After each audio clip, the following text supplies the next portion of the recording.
All right, step 4 of outlining your speech. In this video, really what you're going to be learning are going to be the differences between a more effective speech and a less effective speech, or if this is a measurement that matters to you, between like an A and a B. We are going to talk about using parallel structure and also transitioning between your main points. And those are the kinds of speech elements that you don't include in a paper necessarily, but they make a speech much more effective and have much greater impact because the audience is much more likely to stay with you through your information and to understand the most important pieces of information. So let's go to where I left you last time. So this is the screen that I left you on. Remember, I told you I'm not going to include this entire quote here. I'm going to paraphrase or pick out a more important part. But let's move on and look at 2 more elements of a speech, if my computer will work. Come on, computer. Why are we not working? There we go. So the next thing I want to talk about, after you've developed each of your main points, they are standalone arguments with a major claim, reasons to believe the claim, and evidence to support the reasons.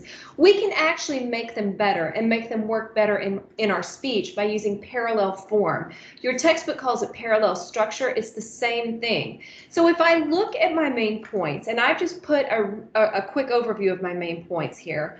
Owning a bakery requires a lot more than just making pretty cakes, and you have to give your life to the bakery when you run one. So these are my 2 main points. My argument is you have to do a lot more than just make cakes, and it takes a lot of your time and effort and attention.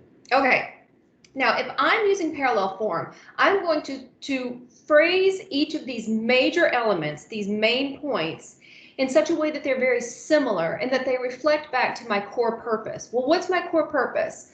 Remember, my purpose is for the audience to understand bakery ownership as a possible career. So if I take that core purpose and the phrasing of that, I'm going to pull out these words here, bakery ownership, and I'm going to come back and see if I can incorporate those into the major statements of my speech, because that mirroring will help the audience understand in a very subtle but important way that this is an important statement.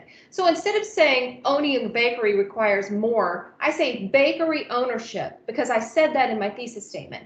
Bakery ownership requires a lot more than just making pretty cakes. I go through my main point, and when I get to my second main point, I'm going to mirror the same kind of phrasing by saying bakery ownership also requires a great deal of time and attention for you. Notice I'm saying essentially the same thing that I said before, but I phrased it in such a way that it reflected back on the core theme, and it's going to make a big difference. And it also makes a difference in your grade. All right. One other thing that I want you to consider, and by consider, I mean you have to do this. You have to connect your points with transitions.